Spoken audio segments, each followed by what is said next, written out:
If you want to learn Japanese, then you're in the right place, because I've also been studying Japanese for a while now, and in this video I want to share some tips that I applied to myself that I found were really effective for me. So hopefully it'll help you guys too, and with that being said, let's get started. Okay, before you start learning, I highly recommend that you take a moment to really think about your goal. And the reason for that is, well, I didn't do that. I didn't really think about a goal, and I think after studying, it might have been better if I did. That is for two reasons, okay? First of all is so that you don't have unrealistic expectations. But also, if you have a goal, then you can actually focus on the thing that you really want to learn. For example, let's say that you have a Japanese friend, and so you want to be able to speak Japanese fluently. Then if you have this goal in mind, then you can actually focus on speaking. And maybe you don't even have to worry about reading or writing, because that'll just take more time, and that's not your goal. So how do you set a goal? Okay, let's say that you really enjoy drama or anime in Japanese. Then what I would do is you can actually start learning some grammar and then listen a lot. Focus on listening so that your brain can figure out the grammar that you've learned and how they're actually used in these drama and in this anime. And also you can keep in mind that you probably don't even need to read or write, so you don't have to focus on that. But please also realize that dramas or anime are native content, so you're setting a goal to be able to understand native material. And understanding 100% of that will take you a long time, and it is definitely possible, but it's really hard, so please keep that in mind. Now maybe your goal is just to study the language because you're interested in languages, you like learning languages, and Japanese seems like an interesting language. Now if that sounds like you, then your goal probably won't be to be completely fluent, but instead to just know a couple of phrases, know some grammar, and maybe even know how to read and write some kanji. Now if your goal is to actually become quite good in the language and to be able to speak it really well, then you're probably going to need a whole different approach. So for example, you're going to need to study the grammar, but also listen a lot so you can really build the fluency. And if you want, then you can also speak a lot and practice speaking to really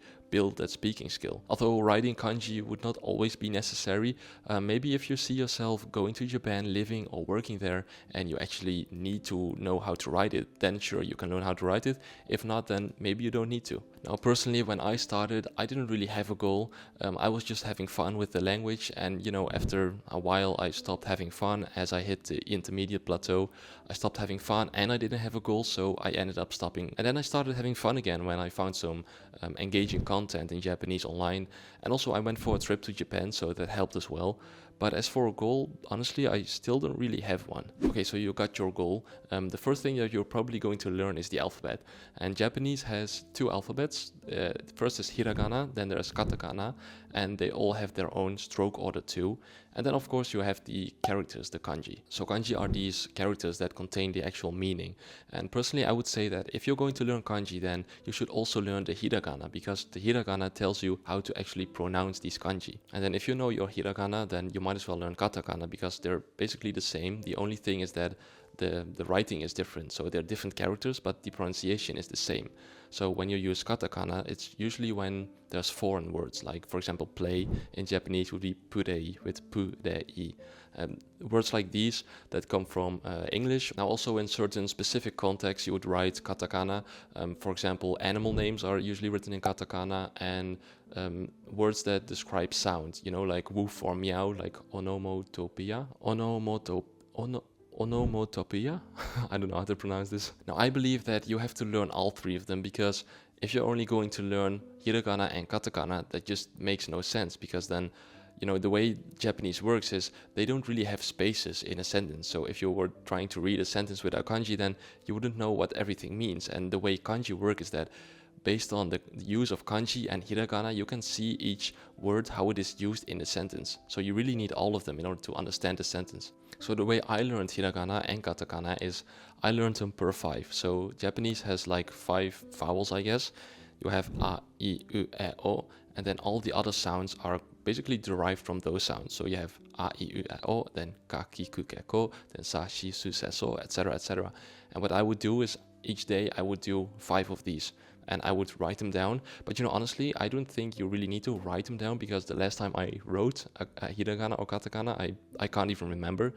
However, writing does help with remembering, so you can try it if you want. So my advice is to just do a couple a day. Don't try to memorize everything at once, because that's not going to work. Just do a few of them, and then you're going to see a lot of hiragana and katakana anyway. And when you do, just think to yourself, hey, do I know this one? Have I learned this? If not, that's fine. If yes, then you can read it and just don't worry too much about it. Now for kanji, if you're going to learn kanji, which I highly recommend, not only because you're going to see them everywhere and consuming any media or written text without knowing kanji is basically impossible.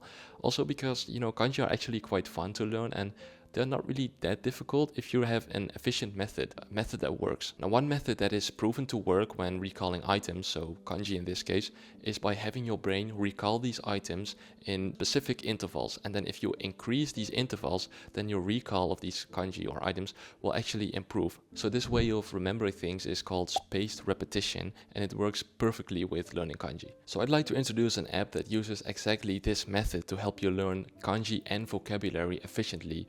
This app is called MochiKanji Learn Japanese, who's sponsoring this video, so thank you so much for that. So first of all, MochiKanji knows that it's super important to have a goal when learning Japanese. So the first thing they do is ask you, what is your goal? Maybe you're living in Japan, or maybe you just want to have fun with the language. Once you've chosen your goal, you can start learning vocabulary and kanji.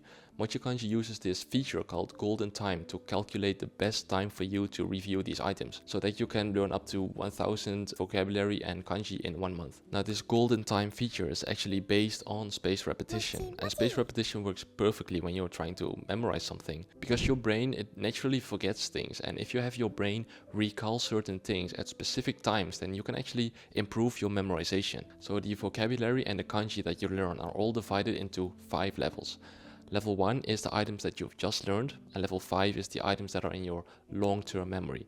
And the way this works is that every time you review an item, when you improve your recall, then it will be put in another level, in the next level. And you can look up these levels of your items in the digital notebook. And MochiKanji has 8000 vocabulary and kanji, and they're all divided into different topics.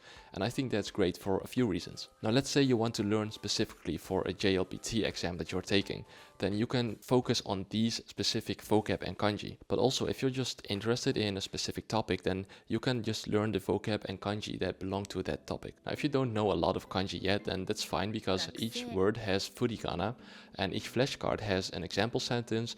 They all have an image, which makes remembering easy. And if you already know this word, then you can simply skip it. Now each item also has its own audio, and that's something that I like in general in this app, is that there's so much audio and background music. It really adds to the overall vibe of the app. It's really like fun and cutesy, and I really like that. Also, to make sure that you keep doing your reviews, MochiKanji actually motivates you because there's a garden, and by achieving your goals, you can actually tend your garden and really just build your study routine. If motivation is something you struggle with, then you can join these monthly events, so you can learn Japanese with other people. And after you learn some words, then you can have the app test you, so you can see how much you actually know.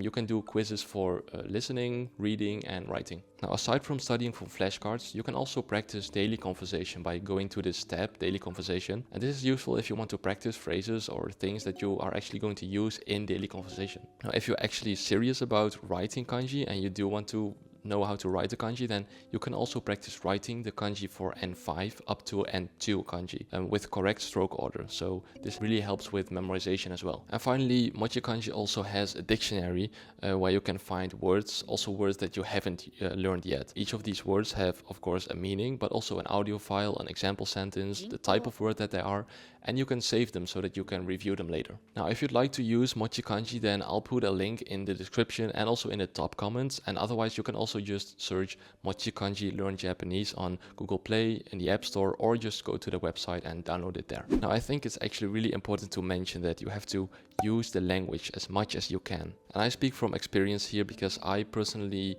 feel that I haven't really used the language a lot, not as much as I should have.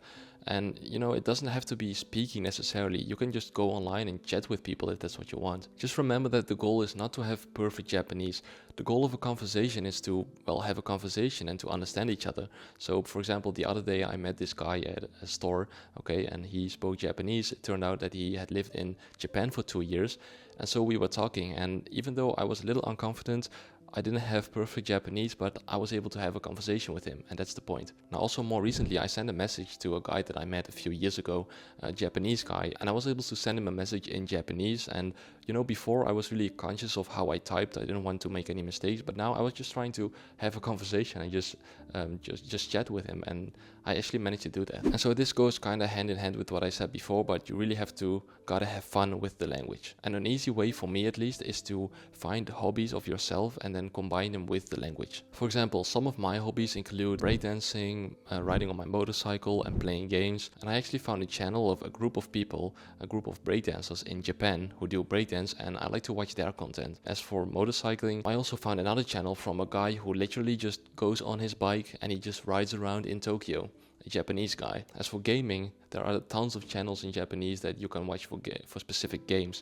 I used to watch Inugami Korone, maybe you know her. And what I also did is I put my games that I play into Japanese, and that works as well. Now, I used to watch a series of videos in Japanese, and that's how I learned most of my grammar. And these are like 90-ish videos. And the reason I kept on watching them is because I really had fun with the videos. Okay, the teacher was really fun, so that's why I kept going. And then when I finished that, I started looking up more grammar online on the internet. Now, as I got better, I even started watching some vlogs, and sometimes they're still hard to understand, but you know, I understand most of it, and that's fine. So it's just getting used to real Japanese, and that's important. Alright, so those are my tips that I would tell you. So to quickly summarize, first, think about your goal, really important. And then you're probably going to learn the alphabet, hiragana, katakana, and consider learning kanji. I highly recommend that you learn kanji. But most importantly, try to have as much fun in the language as possible and try to actually use the language. Because if you're not going to use this, then what's the point of learning the language, right?